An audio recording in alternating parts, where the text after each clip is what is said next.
चर्चा गरम है। आज 23 सितंबर है।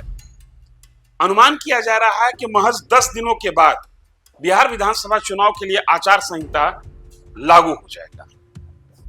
उसके बाद नियम कानून थोड़े सख्त हो जाएंगे, नेताओं के लिए भी, पार्टी के कार्यकर्ताओं के लिए भी, और कुछ हद तक कहें तो आम जनता के लिए भी। लेकिन इन 10 दिनों के बीच जिस हिसाब से राजनीतिक सरगर्मी बढ़ी हुई है, क्या बताएं, चर्चा कहां कहां गर्म है। कहीं पार्टी के अंदर गर्म है तो कहीं गठबंधन के अंदर गर्म है, या यूं समझिए कि तमाम राजनीतिक दलों में चर्चा गर्म है। हम शुरुआत करने जा रहे हैं कांग्रेस से। आज अपने इस एपिसोड में हम हर पार्टी की एक्टिविटी को खंगालेंगे, लेकिन शुरुआत कांग्रेस से। वो इसलिए कि 24 सितंबर को यानी कि कल बुधवार के दिन कांग्रेस पार्टी 85 साल के बाद 1940 के बाद पहली बार बिहार में CWC की मीटिंग करने जा रही है। आप अंदाजा लगाइए कि बिहार विधानसभा चुनाव को कांग्रेस कितना सीरियसली ले रही है।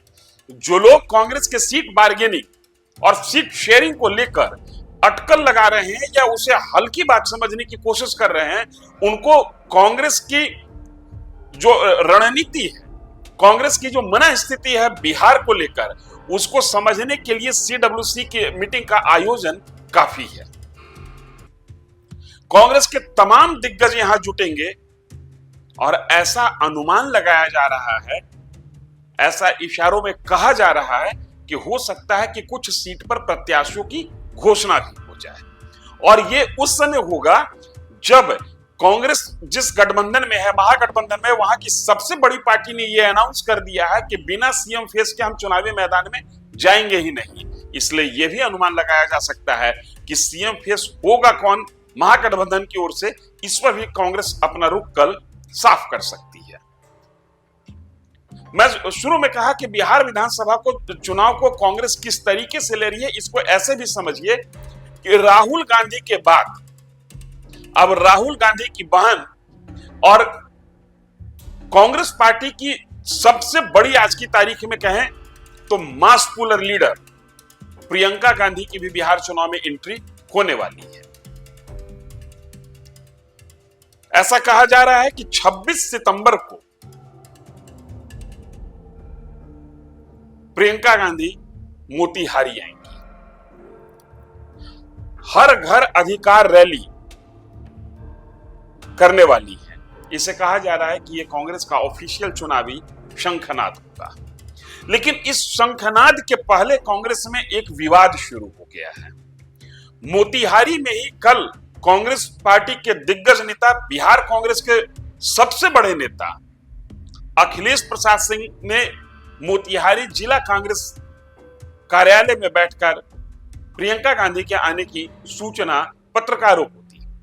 और ठीक उसी समय पप्पू यादव, जो कि पूर्णिया से निर्दलीय सांसद हैं, हालांकि उनका पॉलिटिकल इंक्लाइनेशन, उनकी राजनीतिक निष्ठा आज की तारीख में कांग्रेस पार्टी के साथ है, कांग्रेस पार्टी की मीटिंग में वो शामिल भी हो रहे हैं।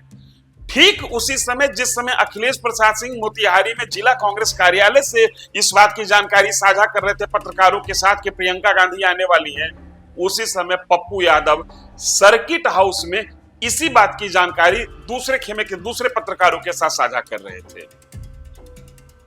ये स्थिति कांग्रेस की बहुत अच्छी नहीं बताई जा रही, और ये कोई भी अनुमान लगा सकता है कि ये ऐसी स्थिति है तो ये स्थिति अच्छी नहीं है। ये कहा जा रहा है कि प्रियंका गांधी मोतिहारी में जो सभा करेंगी उसमें बेतिया, बगहा, मोतिहारी, मुजफ्फरपुर, ऐसे आसपास के कई जिलों के कांग्रेसी नेता, कार्यकर्ता और समर्थक उस रैली में शामिल हों। पप्पू यादव का इस एरिया से, इस रैली से कोई लेना देना नहीं है, लेकिन पप्पू यादव मोतिहारी में ही बैठकर सर्किट हाउस में अखिलेश प्रसाद सिंह के पैरेलल एक दूसरा प्रेस कॉन्फ्रेंस करते हैं, और वो भी वही जानकारी साझा करते हैं जो जानकारी अखिलेश प्रसाद सिंह साझा कर रहे थे। और जानकारी ये थी कि प्रियंका गांधी आने वाली है बिहार हर घर अधिकार रैली करने के लिए। ये कांग्रेस की बात हो गई। अब जरा चलिए एनडीए को खंगालते हैं। आप लोगों को याद होगा कि 3 दिन पहले प्रशांत किशोर ने अशोक चौधरी पर 200 करोड़ रुपए की संपत्ति का खरीदने का आरोप लगाया था। यह आर्थिक लेन देन का आरोप है, आर्थिक व्यवहार का आरोप है। जदयू एक तरीके से इस पर चुप्पी साधी। जदयू के मुख्य प्रवक्ता नीरज कुमार हालांकि मुखर हैं, वो बार बार अशोक चौधरी पर बोल रहे हैं, लेकिन नीरज कुमार को आज की तारीख में साथ मिला है पूर्व केंद्रीय मंत्री आरा के पूर्व सांसद आरके सिंह से। आरके सिंह इस रेस में कूद पड़े हैं और आरके सिंह ने 2 बातें कही हैं। जो आरोप बीजेपी के नेताओं पर लगा है, ऐसा ही कुछ आरोप लगाया गया है बीजेपी के नेता डिप्टी सीएम सम्राट चौधरी पर, प्रदेश अध्यक्ष दिलीप जायसवाल पर और संजय जायसवाल पर। आरके सिंह ने कहा कि जो आरोप आपके ऊपर लगा है उस आरोप का जवाब दीजिए, अन्यथा पार्टी छोड़ दीजिए, अदरवाइज इन आरोपों के साये में चुनाव पर असर पड़ सकता है।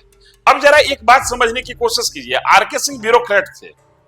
2014 में वो नौकरी से निकले और लोकसभा चुनाव लड़े, केंद्र में मंत्री बन गए।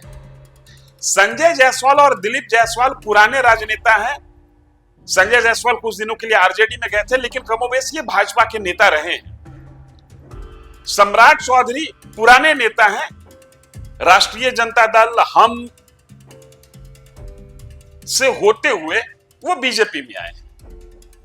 इन लोगों पर आरके सिंह कह रहे हैं कि चाहे तो आप पर जो आरोप लगा है उस आरोप का जवाब दीजिए और नहीं तो पार्टी छोड़ दीजिए। जदयू में अशोक चौधरी के खिलाफ मोर्चा खोले हुए थे अकेले नीरज कुमार, और अब बीजेपी में आरोपित नेताओं के खिलाफ मोर्चा खोल दिया है आरके सिंह ने। तो मैंने आपको बताया 2 पार्टियों के घमासान की स्थिति को। अब चलिए थोड़ा सा छोटी पार्टियों की बात कर लें। वीआईपी सुप्रीमो मुकेश सहनी लगता है कि बैकफुट पर आ गए। मुकेश सहनी ने कहा कि हमारे यहां सबसे जरूरी है सीटों पर समझौता हो जाए, डिप्टी सीएम कोई विषय नहीं है। ये वही मुकेश सहनी है जो हाल तक हर जगह पर कह रहे थे कि तेजस्वी यादव सीएम चेहरा हैं और मैं डिप्टी सीएम बनूंगा।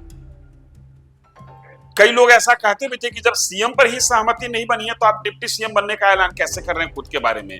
लेकिन अब मुकेश सहनी ने टोन बदला है और कह रहे हैं कि नहीं, ज्यादा जरूरी है कि सीट पर समझौता हो जाए, उसके बाद डिप्टी सीएम वगैरह देखा जाएगा, अदरवाइज डिप्टी सीएम कोई विषय नहीं है। हालांकि इस बात को वो रखते हैं कि सबसे बड़ी पार्टी राजद है, इसलिए राजद के चेहरा तेजस्वी यादव है और तेजस्वी यादव को ही सीएम फेस होना चाहिए।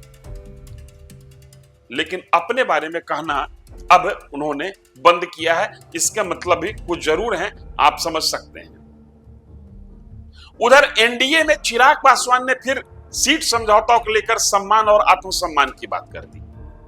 चिराग पासवान ने कहा कि हम पार्टी के सम्मान से समझौता नहीं करेंगे, और सम्मान का मतलब है संतोषजनक सीट। मैंने आपको पहले भी बताया था कि संतोषजनक सीट चिराग पासवान के लिए नंबर का मसला नहीं है। चिराग पासवान संभवतः 20 से लेकर 25 सीट के बीच में एडजस्ट होने को तैयार हैं, लेकिन पेच यहां फंसा हुआ है कि चिराग पासवान जिन सीटों पर आंख गड़ाए हुए, चिराग पासवान को जो सीटें चाहिए, चिराग पासवान कह रहे हैं कि 2020 के विधानसभा चुनाव में जहां पर हम मजबूत थे, हमको उन्हीं में से सीटें चाहिए, और वो तमाम सीटें जदयू की परंपरागत सीट रही है। जदयू साल 2000, 2005, 10, 15 और 20 लगातार जदयू उन सीटों को लड़ते रही है, जीतते रही है, हारते रही है। चिराग पासवान की निगाहें उन्हीं सीटों पर टिकी हुई है।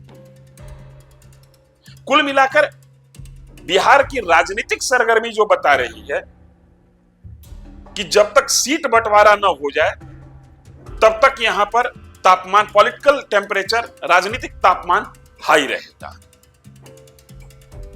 लेकिन इसमें जो खास बात यह है कि कांग्रेस के अंदर का कलह सामने दिख रहा है। अखिलेश प्रसाद सिंह वर्सेस पप्पू यादव। जदयू का कलह सतह पर दिख रहा है। अशोक चौधरी पर आरोप लगा और नीरज कुमार मोर्चा खोले हुए अशोक चौधरी के खिलाफ। कह रहे हैं कि नीतीश कुमार के साख पर बट्टा लग रहा है, अशोक चौधरी अपने ऊपर लगे आरोपों का बिंदुवार जवाब दें। और बीजेपी में मोर्चा खोल दिया आरके सिंह ने और कहा कि हमारे 3 नेता जो राज्य के बड़े नेता हैं, संजय जायसवाल, सम्राट चौधरी और दिलीप जायसवाल, आपके खिलाफ जो आरोप लगा है उसका जवाब दीजिए, नहीं तो पार्टी छोड़ दीजिए, अन्यथा आपके रहने पर आने वाले चुनाव पर असर पड़ेगा। अंदाजा लगा सकते हैं कि इन बयानों का मतलब क्या है और इसकी गर्मी कितनी हो सकती है। चर्चा गर्म में है आज इतना ही। कल फिर हम किसी विषय को लेकर आएंगे और अनुमान लगाएंगे कि उस विषय पर चर्चा कितना गर्म है।